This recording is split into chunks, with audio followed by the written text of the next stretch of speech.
Hi, I'm Professor Justin Vipperman, and I am excited about this upcoming semester. Uh, I'm excited because we're all back on campus after a long summer and an abbreviated spring. And so, if you're new to campus, I welcome you to campus.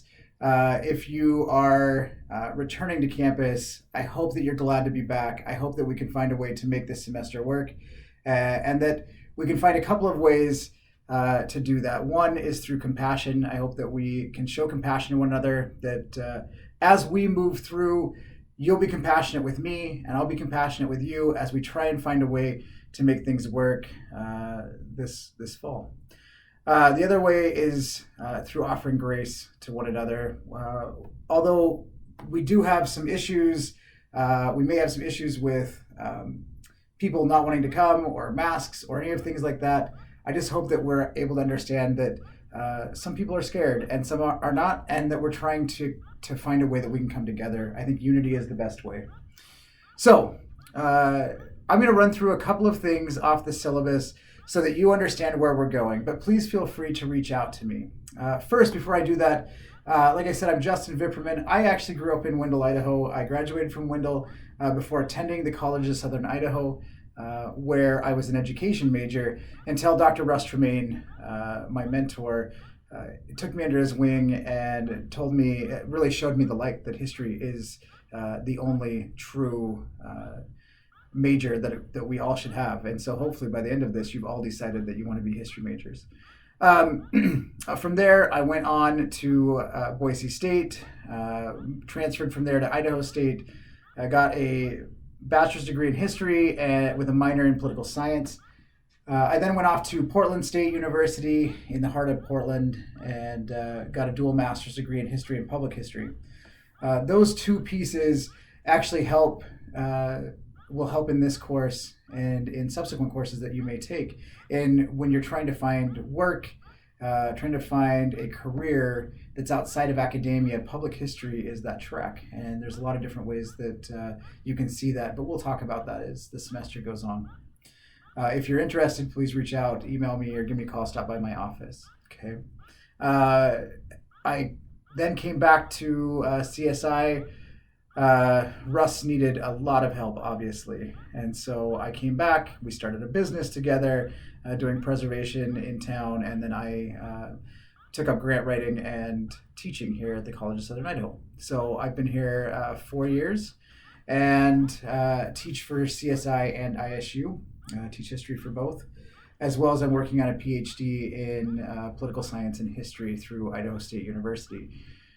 So with that in mind, hopefully you can all be compassionate with me as we work through grades and as I'm trying to get my own coursework in and my dissertation done and trying to get your grading in a reasonable amount of time. So hopefully that'll work. You all have a discussion, an assignment that's due today, which is an individual discussion where I'd like you to also explain who you are. And as you go into that discussion, you'll see what it asks for. Just respond to that, and then respond to your classmates, and so that we get to know each other a little bit better. And you'll do this throughout the semester.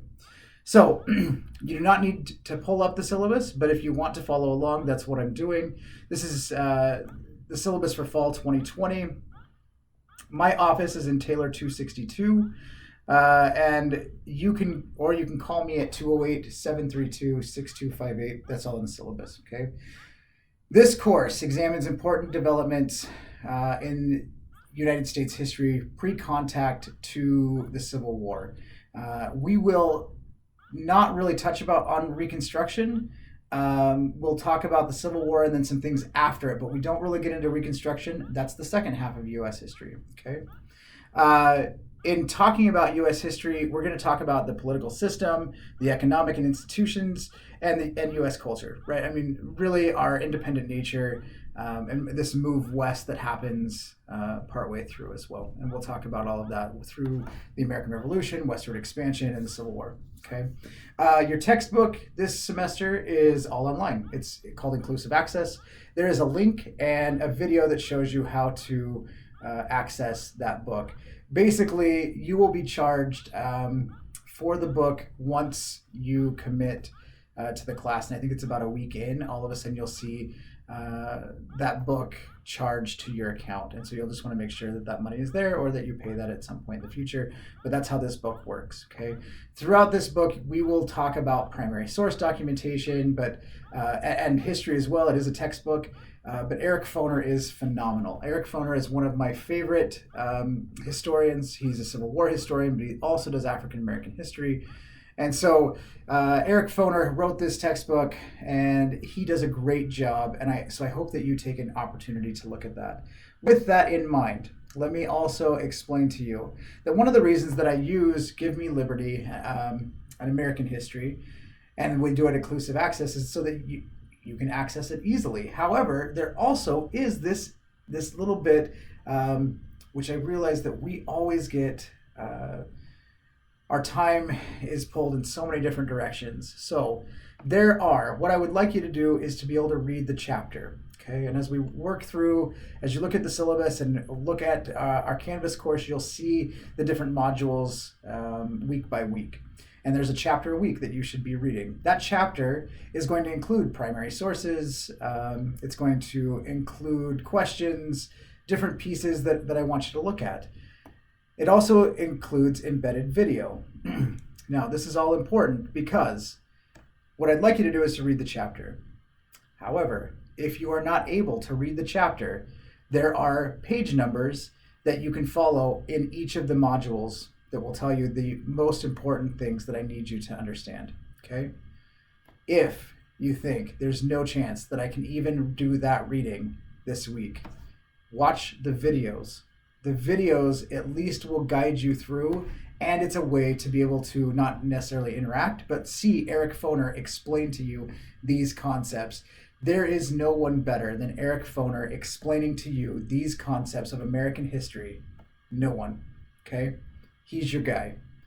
So if you do not have the time one week to do the reading, I would suggest at least getting on the inclusive access text and watching the videos, okay?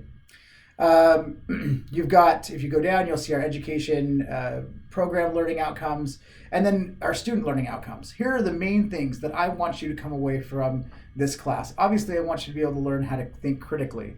But I want you to be able to describe the characteristics and conflicts of pre-contact indigenous people and Europeans. So really the conflict that's going on between the two as Europeans come to this new world, if you will, right? New world in quotes. I want you to be able to examine the rise and legacy of the American political system. Where does this go? And then how does it relate today? Right? And we're going to see this kind of back and forth between Republicans and Democrats, Whigs, Federalists, right, and all of this thing, and you'll watch our political system unfold, which then actually matches a lot with what's going on today. Okay, I want you to be able to critique slavery and its political, social, and cultural impact on the United States. One of the things that I get a lot is, yeah, there was slavery everywhere. You're right. It was different in the United States, though, and that's what I want you to be able to see is that slavery is different. Chattel slavery in the United States is different than anywhere else in the entire world. Okay. I want you to be able to assess the Civil War and its impact on society, and I want you to be able to understand the changing role of women and minorities within American society, okay? Policies and procedures. So attendance policy, obviously this course is online, but I want you to be able to attend as much as you can, which is doing your discussions and being there to be able to take tests and exams and your assignments, right? So doing those things. There are 3 ways that you're graded in this course. There are 4 unit tests. There are generally 3 to 4 chapters, and then a unit exam.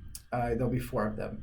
Every week there's an inquisitive assignment, which you'll follow the link and it'll take you to the assignment. It's pretty easy. It's worth 5 points. Then there's the Canvas discussion boards. Those discussion boards is somewhat reflective on your part, and then also responding to your classmates, okay? And that's it. That's what we do every week. On the weeks that we have exams, it's just exam weeks. We'll post a review video. We'll talk about some concepts, and then you'll take the exam, okay? Important dates, we've got obviously the course begins, 8/24, 9/7 is Labor Day, 10/12 is Indigenous Peoples Day or Columbus Day, 11/11 is Veterans Day, 11/23 through 27 is Thanksgiving break, and then finals week is 12/14 through the 17th. Those are all important dates. However, they shouldn't be necessarily important to you because you can do this at 1 o'clock in the morning if you want. We've got our grading practices and the total points that you need in order to be able to take the, uh, the exams or in order to get your grade. Okay. So, and then there's some important pieces. One here is in red, which is that it is your responsibility to drop the course. It's not my responsibility. You have to drop it if you want to. Otherwise, right, you won't get a passing grade. And there's a bunch of stuff here on CSI email. Make sure you use it because that's how I'm going to communicate with you. Online course evaluations, I'd love if you take it.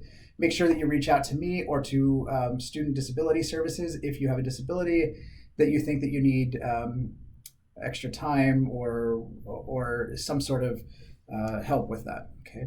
Campus security, non-discrimination. I'll just scroll down to the bottom. We've got shared values here. These are all important, with a last disclaimer about COVID, which is that we're all wearing masks if you're on campus. You are all or not, and so it isn't that big of a deal to you. Lastly is the timeline. The timeline goes through. I'd take a look at it. I'd plug it in your phone, whatever. I'd make sure that I understood what was going on, when and where, so that you knew what to do. Otherwise, right, you don't always get a great grade. So I hope that you're just paying attention to that and moving forward. Okay. So with that in mind, the way that I like to do this is to make sure, well, let's back up. History is important to me. I'm super passionate about it. A lot of you have to take this class and you're not history majors and it isn't a big deal to you. And you may have potentially had a bad high school teacher or think that history isn't for you, but history is for everyone. We stopped doing dates, places, and names a long time ago. That's not the way that this should be taught. Really, the way that this should be taught is talking about themes and concepts, why it's significant and why it matters to us today. That is why history is important. Please do not tell me it's because we're going to repeat it. We are going to repeat it. That's the way it works. That's the way history works, is it repeats over and over again. We can't stop that. What we can see is what are some of the problems that happened in the past that we hope to avoid in the future, but we're going to go through it. We're doing it right now. A lot of that stuff could be seen as critical of the United States. Some of it is not. We just need to make sure that when we're looking at these topics, that we're able to see why they're significant and why they matter to us today. And I hope that you see that. I hope that as we move through this semester, that you're able to see a lot of those connections. And I'm going to ask you for that in these discussion boards, that you provide your big piece, okay? What's important to you, why it's significant to you. Because in my mind, that's why we study history. There's a lot more to history than that, but that's the biggest piece that I can tell you today as a new student at CSI. If you're a returning student, we got a lot to talk about, and history is going to help you in every aspect of your life, understanding where we're at. So with that in mind, I will let you all go because I really try to keep these videos to under 10 minutes, and this one is 13. Let me know if you have any questions. Please reach out to me, either email, stop by my office, or give me a call. I don't mind whenever it is. Just make sure that you get in touch with me. I try to respond to emails quite quickly, and I'm generally in my office most of the time. And so you can stop by, especially in the mornings, and see me if you're around here. If you're not around here, shoot me an email, give me a call. All right. Be sure to look at the videos going forward. The videos will show you the path to your reading. It'll provide concepts and themes that you should be looking for. Okay. I hope you have a great semester. I'm grateful to be back here. I love this place, and I hope that you do too. We'll catch you later. And please watch the videos.